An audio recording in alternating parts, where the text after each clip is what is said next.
I mean, but this should be the strongest place for Scavenger is 1v1. Oh, absolutely. A 1v1 right? for Scavenger. Like, by definition, so. Yeah. All right, game number 5 in our finals of our 7th tournament. This one's looking a little bit kind in terms of the number of resources it's got available. Nice robo spot in the west there by the double geos. Yeah, got some double geos, got some carbon and aluminum and iron and water all down in there. That's pretty silly. No 32,000 claim for Cubit this time. Being a little patient. I think these players have found locations they're going to be happy with. Like, you could drop robot in there, you could drop scientist right next to it. I mean, you go Scavenger, but you got nukes. This would be a great map to nuke that high tower carbon if someone goes there. Scavenger. Yeah. Expansive. Expansive. That is not something we see often. We have seen a victory out of it today, though. And maybe with these double geos, maybe that helps push you toward the expansive side of things. Again, a weird scientific found. Just one tile south, and you could have got triangles on both. I don't know what's going on today. Yeah, that one looks awkward. I mean, once again, triangles, it's only like, It's not I the end think of the it's world. 0.2 steel. Yeah. Is actually the amount, but it's still a free 0.2 steel, right? Yeah, and Per second. Cubit had time to think about it, so I don't know. Yeah, Surprised. a little weird. I think he also might have ended up squashing a little bit of the water there. I Not don't think entirely sure. Maybe he missed it. Maybe it was only 5 tiles. Yeah. I don't think you ever want to squash anything, almost, if you're a Mathematics scientific. by Well, I think you can get away with squashing a lot of things if you're a scientific, depending on exactly what's there. Well, definitely not water. That's the one thing. I would Oh, say. yeah, you gotta make sure you got plenty of that. Look at this base out of Gameslayer. Wow. I'm sorry, I'm enjoying this right now. It's like, you will not EMP me. That is the danger in some ways of having both iron and aluminum next to your base. Like, it can play into an advantage, but it can also be a risk. Just because it's easier to shut down all of your resources at once. Just something you gotta think about. I would love to see a nuke onto this iron. Just bam, gone. Yeah, that's true. He's really vulnerable to that. I mean, he's expansive. He'll just grab that one of the other high irons, so it's not wouldn't be the end of the world, but yeah. Cubit agrees with me. Nope. There we go. There we go. Got the nuke. I mean, I still think it's a good move. No, so I know. I it's just had it's to. not gonna destroy him. So All what's right. gonna happen to these double geos? You know, they're both staring at them. Yeah, absolutely. Well, Cubit's going to take one right away. And this is the biggest thing about it. Like, Gameslayer even turned his steel mills off for a moment just because they were down to minus. Now they're at -2 again. It's just like, this means Gameslayer is just operating off of his aluminum and iron income right now. And that's like nothing. He's got his glass that he needs, and that's good. He still will be able to keep going in this game, but it's just so awkward when your steel mills aren't actually doing anything for you. Yep. All right, fuel shortage. Gameslayer immediately jumps into that as hard with kind of some spare resources. I would have actually maybe liked to see some thought into selling down the glass to put into this shortage, because I think that might have, if he had committed that hard, just immediately pushed him to HQ level 3. He's got it anyway. Now he can turn his steel back on and needs to. Interesting. He just doubles down on more metal mines. I guess that's fine. Yeah, just in the same area. I mean, I think that's okay. Not a huge deal. He has also secured one of the geotherm locations, so no crazy double geotherm shenanigans this game for one player, but it is worth paying attention to the fact that there are mutinies available. So putting down that geotherm is a risk. Someone's gonna try it at some point. Oh yeah, for sure, for sure. No scavenger. So, shouldn't get too crazy. But power up at $154 and still rising. Definitely something to pay attention to here. Cubit's still back on HQ level 2. With that EMP in particular, he's trying really hard to shut down this steel production from Gameslayer. Yeah, it's rough. I feel like Gameslayer needs to delete some of these steel mills. Yeah, I think it's too many right now. It's like He's too vulnerable. he protects his steel, right, by separating it, but then it still has this weak point of the iron. So even though he's got 2 different locations, it's like, haha, you can't shut down all my steel at once. And Cubit's like, yes, I can. I just attack the thing you need to make the steel. Yep. This could be very nice for Gameslayer, I would think. Yeah, this is a big deal, especially with all these steel mills online or offline or whatever they're going to end up being. I would have gone to 20 for that. On day 2, perpetual motion, that is going to. That's really strong. That's really strong. Yeah, for sure. I need to see these 2 steel mills scrapped. Like the pair of them, they're just sitting there. Just get rid of them. Just make some food. Food's so good. Or dry ice. Yeah, why not? I mean, oxygen, carbon. Look at carbon. I don't know why it's that expensive. Did somebody throw down wind turbines? Yeah, wind turbines came down. Yeah, make dry ice. It's amazing. It's going to be day before long. These wind turbines, though. Man, I don't like the placement of those wind turbines.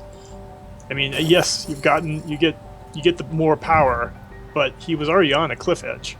You know, he could have put it adjacent to his headquarters so he could swap it around. I mean, those were aluminum tiles, so you know. Oh, I'm sorry. My bad. I forgot. It's okay. It's all right.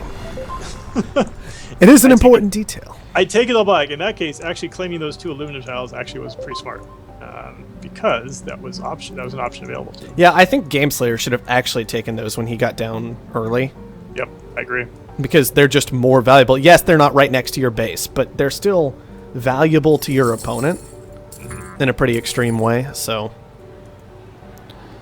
Well, there that goes. Gameslayer wants that geotherm. And he got it. Yeah, he's getting it for the time being. I'm surprised. Almost 300 per. I'm surprised no one's put a mutiny on either of them. Well, this should kill power, though. Yeah, oh yeah, power is just going to die super fast after this. Gameslayer moving into glass furnaces. He just can't find something he likes for those tiles, and man, I think it's a big error not just throwing down the dry ice there. We did never really look at the neutral colony this game, so we'll go ahead and check now and see that it's consuming 1 power and 2 chemicals along with all of its habitats this game, so that is just something to be aware of. Well, Cubit's out of debt, so it's really good for Gameslayer that he doesn't also have this geotherm running for him. Yep. Still, though, that is just going to be some extra money, some extra security, and constant nukes just raining down. That trace water pump now. Oof, that's painful. That just hurts. You see some silicon quarries going up for Gameslayer. That's all well and good, but these water resources are difficult. Oh, man. Oh. That would be very nice. Like, that's really nice for either player right now. Like, Cubit's on a limited amount of water next to him. This just expands his options quite handily. Yeah, this will easily go over 20. Yeah. And Gameslayer just gets around the nukes. Yep. Is he going to commit to the 28? I mean, I would. Yeah. Yep. Wow. I think it's worth it. I think it's actually worth it.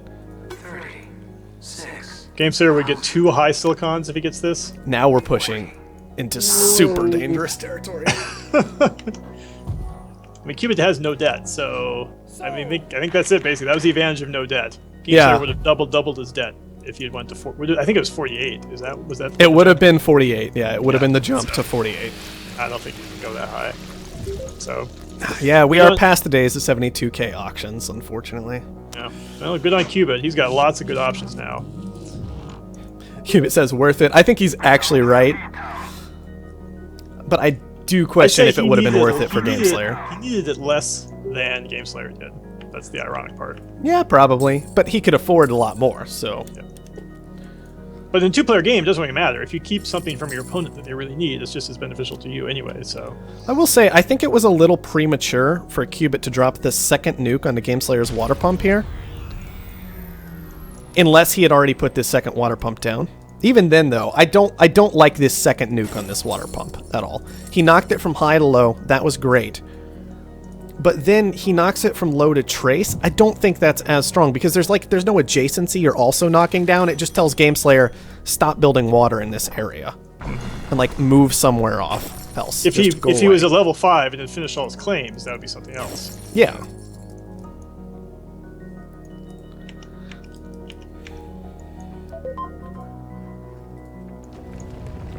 Alright, shortage coming out for a lot of resources, in particular for carbon. Gameslayer is pulling in significant amounts of carbon at this point off this high tile, so that's going to be really, really great for him. But this oxygen is still super expensive. I think both players getting a pretty big benefit out of that shortage in different areas. And of course, Cubit is just sitting on a stupid amount of food right now, just trying to throw debt at Gameslayer. I don't know if it's worth it, because he could just upgrade. He's going to anyway, finally. And Gameslayer, yeah, he's in debt, but he's not in a ridiculous amount of debt. It's painful, but it's not game-ending. And Gameslayer actually just going to, at the same time as Cubit finally upgrades, Gameslayer throws down that Offworld market. 3.5k goon for Cubit, 4.5 for Gameslayer. He's already got it protected. I mean, that was the first goon squad purchased this game. Defending that Offworld market. And the Offworld market's all right. It's not great. I gotta say, it's not great. But it's all right. So what do you think is Cubit going to be hacking food, I assume? I assume food. Like, what else are you going to do at this stage of the game? More nukes raining down on the Gameslayer. No real big surprise there. Well, he really wants to control the water market. Well, I like it. Nukes are starting to get prohibitively expensive. I mean, the great thing about controlling that water market is it just makes it so that, you know, Cubit's the only one who's going to be able to be into food. And we already see he's moved into the hacker array, so... Well, and that really hurts Gameslayer's off-world play as well. You need to be able to make life support to go off-world like this, I think. And he just can't. Extra claim that Gameslayer would have loved but could not afford. He is going to have to be looking for an upgrade.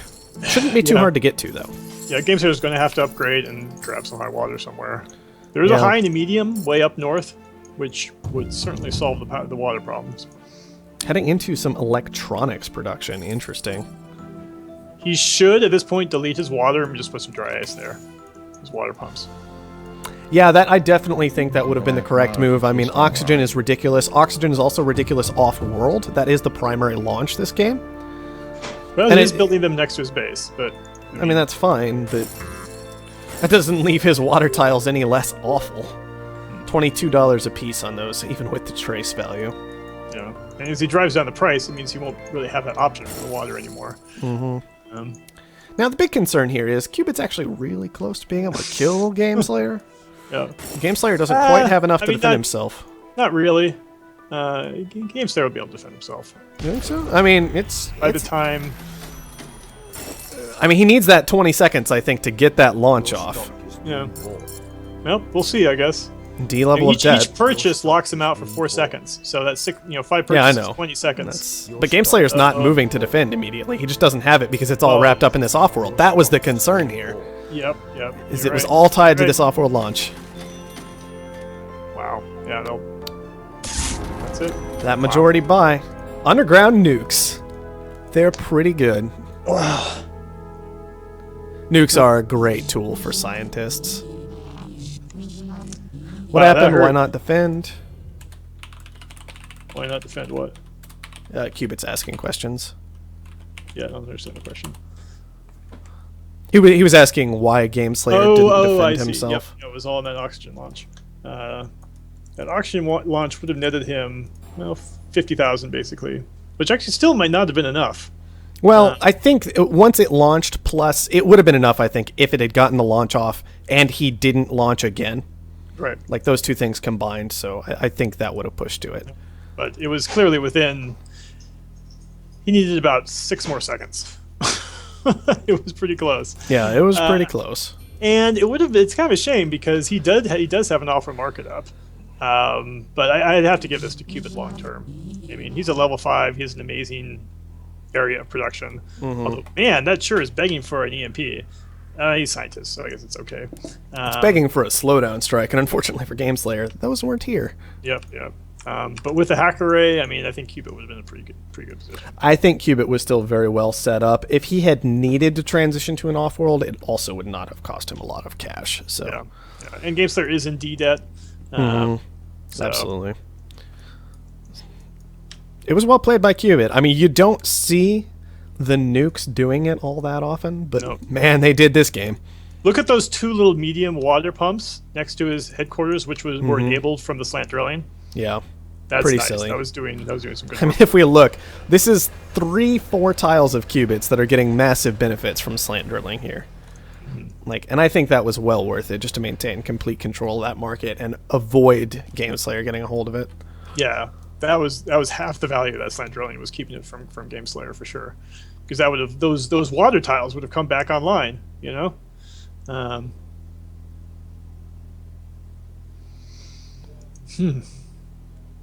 Wow. Well, congratulations to Cubit. Yeah, good job to Cubit. I will say, I think that most of the predictions had Cubit ending up taking it, but you gotta give it to Gameslayer. Most of the predictions didn't have him in the finals, so getting there, taking 2 games off Cubit, that's a pretty serious victory in and of itself. Yep. Yeah, I look back at the tournament, and the only players that Cubit had ever dropped a game to were PB Head and I think Zap in the first tournament, which is kind of ancient history at this point. But that's a sense of how how tough it is to beat Cubit. Mm-hmm. So really well done. Gameslayer says he's annoyed he didn't win Game 4. I can understand that. It's just a little bit of that having to execute correctly in the right game. It's like 90% of the time you're going to do it right, and then that 10% it'll come back to bite you. Yep. All right. I think with that, our 5-hour broadcast is not quite 5 hours. I'm exaggerating just a hair, but it is going to come to a close. Is there anything more to do before we go ahead and wrap up here? Yeah, I mean, my concern it's fun to see these games, and my concern is the general health of 1v1. Mm-hmm. And I'd say this final things look pretty good. You had 2 very good players going against each other, and we saw a very good variety each game. There were a lot of games where the outcome was not clear even going up to the end. So I don't know. I was liking what I saw. The game was still plenty complicated and difficult, that's for sure, in these 1v1s. Yeah. Which is always nice to see, because I see a lot of people talking about in the past, like 1v1 is always the same thing, and it's really not these days. Yeah. Which I like to see. I think one of the biggest factor in that, I think, was just the neutral colony. Mm-hmm. And how it operates and its consumption that you have to adjust to every game, and it's interesting. I like it. Well, there's also the balance of getting the off-world prices with the starting stock prices, with the amount of starting stock you get right. Which was just iteration on iteration on iteration, effectively. Right. Yeah, you got to get to the point where a majority buy is possible, but it's not necessarily likely. Mm-hmm. And that off-world market is still beneficial. I think a really huge change was when I changed it so the off-world prices go up slowly over time. Yeah, that was a big deal. That really fixed a lot of the problems. Well, it kind of negates some of the power of the off-world rush while keeping it that in-game monster that it's supposed to seemingly be. Yep. So yeah, that worked out. That worked out really well, and I think we. Do we see every HQ win today? Well, yeah, now we've seen every HQ win today. I think we did. Did we see Robotic win? I think we did. Yeah, well, we did, because Cubit won on Robotic. Yeah. That was a robot versus robot game, but, both players thought it was good, then it was probably all right. Yep. Cool. All right, well, thanks for broadcasting, and I'm definitely past my time. Yeah. To get back to work. No problem. This was a fun tournament, and thanks for playing, everyone. Mm-hmm. Definitely, I think this was probably the most interesting tournament 1v1 that we've had so far. Agreed. A lot of good matchups, and probably won't have another tournament until we're well into beta 10. But again, I'd love to see if the people in the community want to take it upon themselves to organize something. I'd love to. You guys can start your own tournaments. I'm not going to do it, but you can talk to me about it if you want to. I probably shouldn't have stuck around as long as I did today, because I have to go make a fake video game pitch, but that's fine. All right. Yep. Cool. All right. Well, yeah, I'm glad we were able to get all these games done today. It was fun to see them all, back to back to back. People have had after the tournament's over, people have any thoughts about what they saw in general, please post them in the forums. Yeah. And I assume that the videos will all be online at some point. Yeah, so. I'll be working on that soon. Awesome. Pretty much any time that I'm not playing XCOM tomorrow. Cool. Just to be honest. All right. Yeah. Sounds good. I will, I suppose, then talk to you later, Soren. Cool. See you guys later. All right, guys. I do apologize about that the sound issue at the start of game number 4 there. Thank you, chat, for being helpful in resolving that. It's always appreciated. For now, like I said, I have things to do. So I gotta get on out of here so that I can free up my schedule starting tomorrow so we can just start cranking out some XCOM, because I am heavily looking forward to that. For now, thank you everyone for watching, and I'll see you next time.